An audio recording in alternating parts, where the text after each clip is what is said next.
I had no choice. You think distance will save you, don't you? You really believe that stepping away, hiding behind silence, pretending you don't feel anything anymore, will change what lives between us? But listen to me carefully, because I'm only going to say this once. You don't escape a bond like ours. I didn't choose it. I didn't design it. It took me the way a storm takes a ship, suddenly, violently, without asking.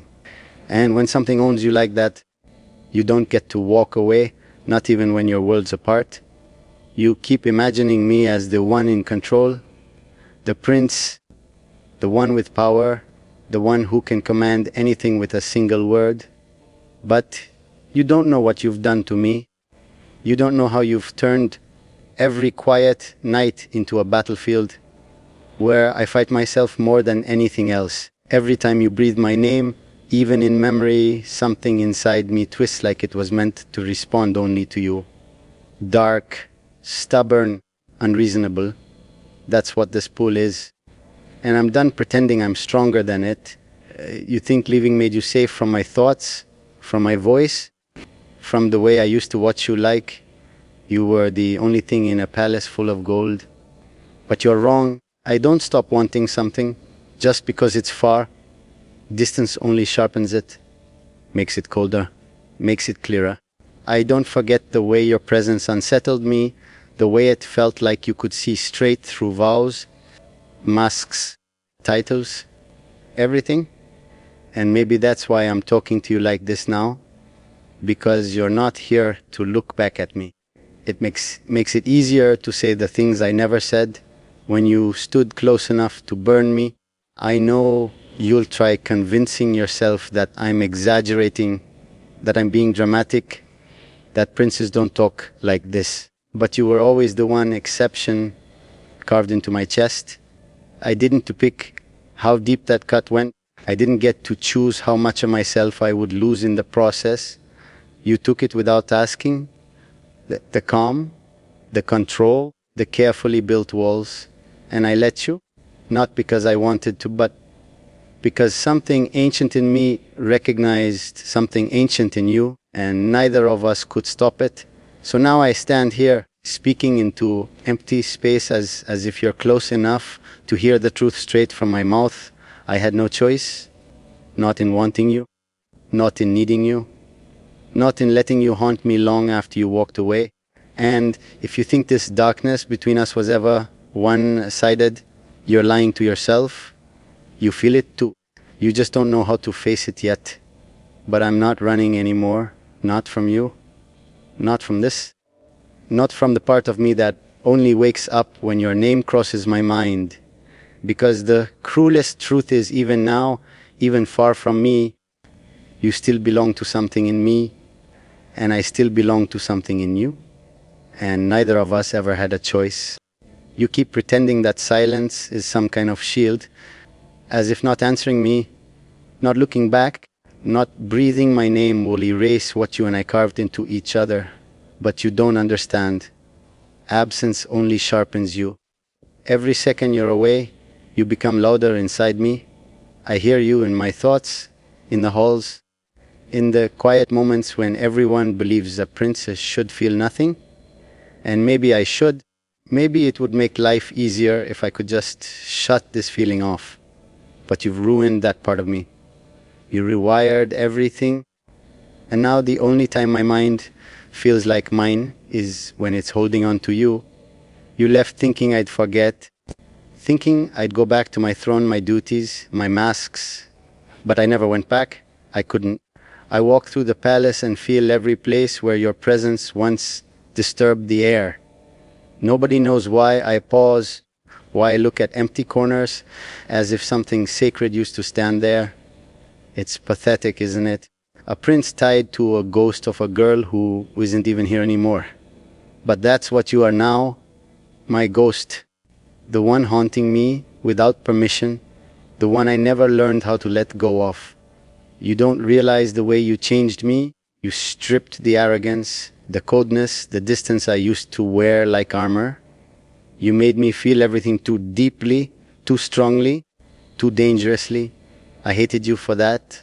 I still do sometimes, because you made me vulnerable when I needed to be untouchable.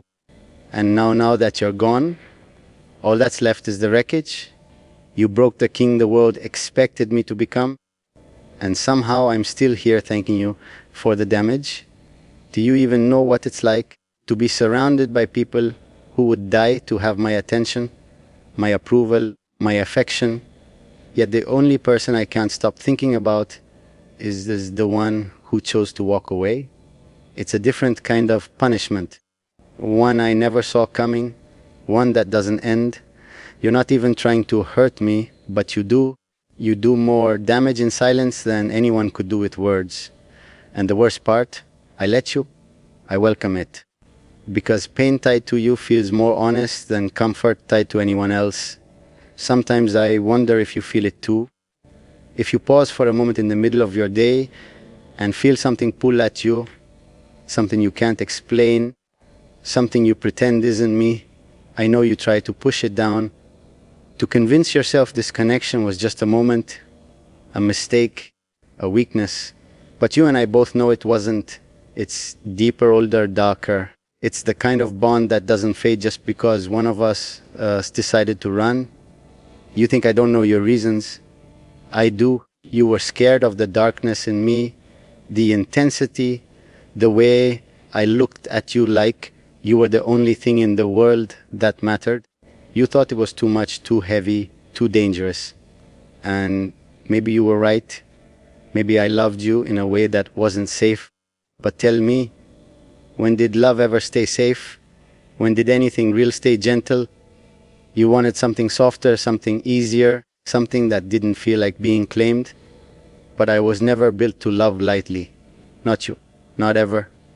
And now here I am, speaking to the empty space you left behind, telling you everything I should have said when I had the chance. Not because I expect you to return, not because I believe distance can undo what we had, but because these words burn if I keep them inside. And you were always the only one I couldn't lie to. Even now, even far away, even when you pretend you don't hear Mia, I know a part of you still does. And it always will. You keep acting like distance will untangle you from me, as if the miles you put between us can cut through something that was never physical to begin with. You don't understand how deep inside me you settled, quietly, slowly, without warning, until one day I realized you were the only constant thought in a world full of temporary things. Even now, when you try to disappear, I still feel you like a pulse beneath my skin.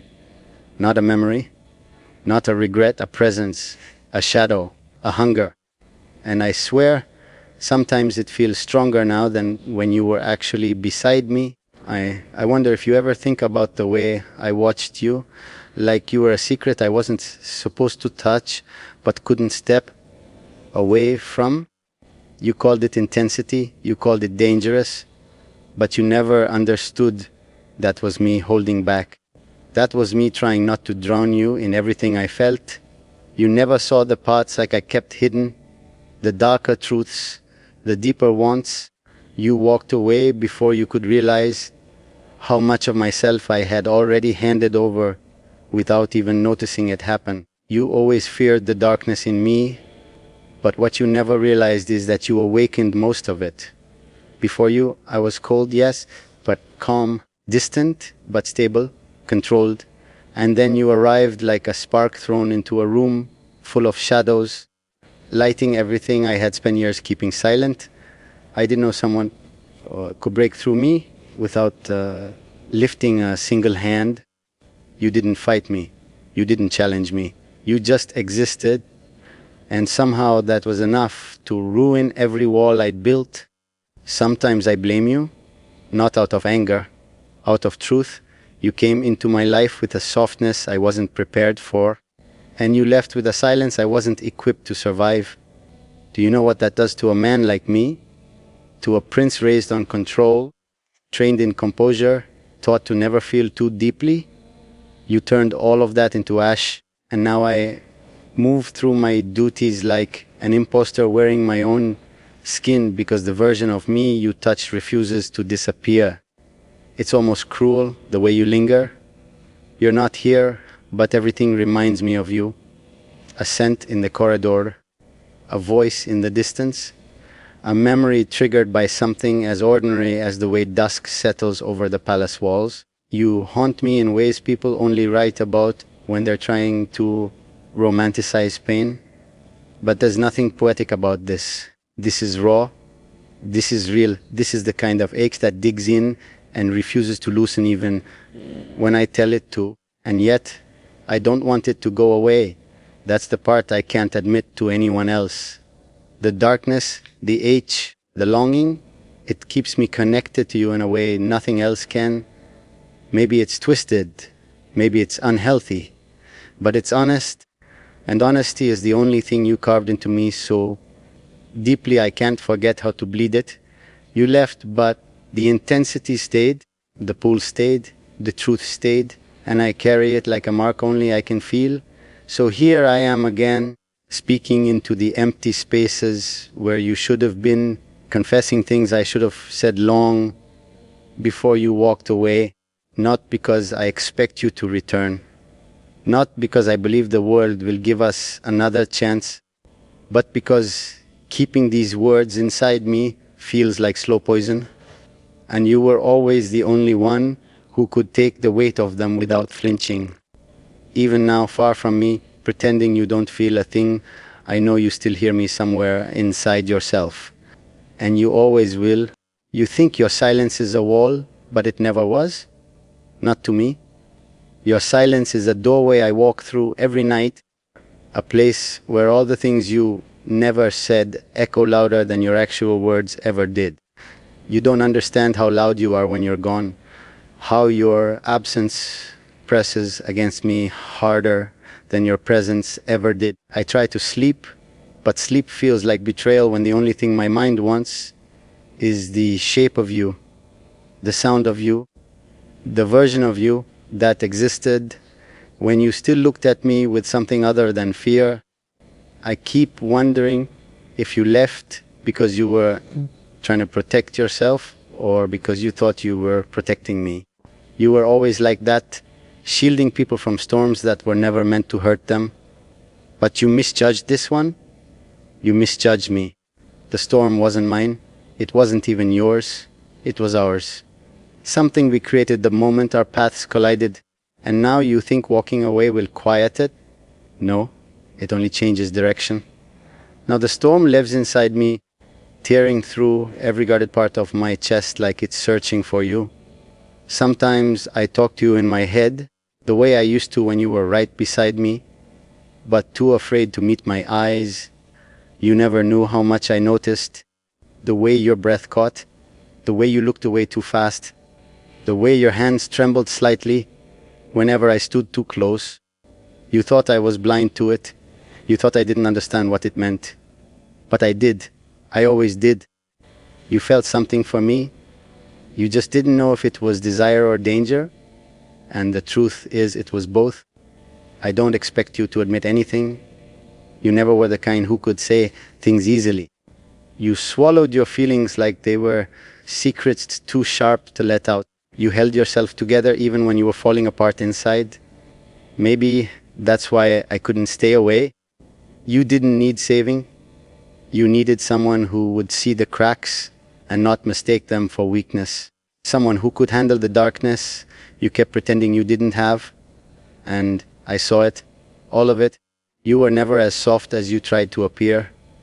You had storms of your own. You just didn't trust anyone enough to reveal them. Do you know what hurts the most? Not that you left, not that you stayed silent, not even that you pretended you didn't feel anything. What hurts is the way you believed I would fade from your life as easily as others did. You thought I would let you go. You thought I would look at the empty space you left and simply move on. But you're not something a man moves on from. Not when you were the first thing that ever made him feel alive, beyond duty, beyond bloodline, beyond expectation. You woke something in me that refuses to sleep again. And maybe you'll never understand this, but I'll say it anyway. I don't want the version of life where I forget you. don't want the clean, organized story people expect from a prince. I want the chaos you left behind. I want the rawness, the edge, the hunger, the memory of your voice when it cracked, the trace of your warmth when you tried not to care. That's mine. Those pieces of you, those unguarded moments, they belong to me in a way nothing else in my world ever has. So I'll keep speaking into the distance, into the dark, into the quiet corners where I imagine your shadow still lingers, not to pull you back, not to trap you, but because the truth inside me refuses to die just because you ran from it. And one day, maybe when you least expect it, these words will reach the part of you that still remembers what it felt like to be wanted in a way that wasn't gentle, but real. And when that moment comes, you'll know exactly why I never let go. You keep pretending you slipped out of my world cleanly, as if leaving me was just a quiet decision you could make and never look back on. But you didn't walk away untouched, I know you. I know the way your heart stumbles when you try to erase something that mattered. And whether you admit it or not, parts of me are still tangled in you. You can run from my presence, but you can't run from the version of yourself that existed when you were with me. That version doesn't disappear. It waits. It burns. It whispers my name when you're trying hardest to forget. I wonder if you ever feel it at night. The pull. The one that tightens around the edges of your chest when everything is quiet and your mind isn't busy enough to protect you. That's when people remember the truth. That's when all the walls fall apart. And in those moments, I know I live in you the same way you live in me, painfully, relentlessly, inescapably. You might not say it out loud, but I know you hear me, not my voice me, my presence, my memory, my mark. You feel it like a pulse you never asked for. You taught me something dangerous without even realizing it. You taught me what it feels like to want something with no logic, no strategy, no reason except that your existence rewired every instinct I had. A prince isn't supposed to want like that. A prince is supposed to choose wisely, rationally, with distance and discipline. But you shattered that version of me. You replaced it with someone who would cross kingdoms for a single moment of truth with you. Someone who would burn down every expectation just to hold what the world kept telling him he shouldn't. People look at me and see control, strength, but they don't know the one thing I can't command is you. I can order armies. I can silence entire rooms with a single gesture. But when it comes to you, I am helpless in ways I don't even want to fix. There's a part of me that bends toward you without my permission. A part that listens for you even when I tell it not to. A part that belongs to you so deeply that no amount of distance can wash it out of me. And that helplessness, dark as it is the only honesty I've ever tasted. Sometimes I replay our moments in my mind, not because I'm nostalgic, but because they cut deeper now. The way you looked at me when you were afraid of what you felt, the way your breath hitched when you tried to hide it, the way you stepped back even though every part of you wanted to step closer. You think I didn't notice? I noticed everything. You never hid as well as you thought you did. Your heart always betrayed you before your words could cover it. And that's the part of you I can't unsee. There's a darkness in me that only grows louder when you're gone. It whispers things I never let the world hear. It tells me to find you. It tells me you're mine in ways that have nothing to do with possession and everything to do with truth. But I don't follow it, not because I lack desire, but because I respect the fear that made you run. Still, the truth stays the same. Distance doesn't undo what the heart refuses to release, and my heart has never released you for a single second. So I speak to you like this, through silence, through space, through the invisible thread you keep trying to deny, because these words were never meant for the world. They were meant for you, only you. And whether you hear them now or years from now, they carry